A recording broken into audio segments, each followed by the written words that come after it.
video मैले त रोज बनाउँछ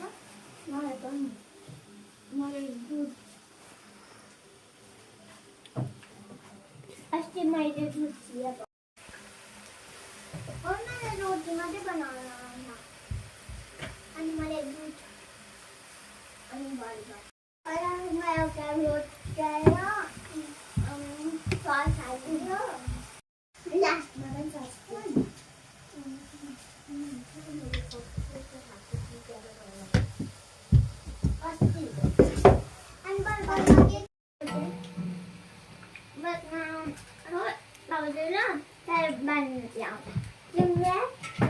मेरो बाबाले बाँच्नुहुन्छ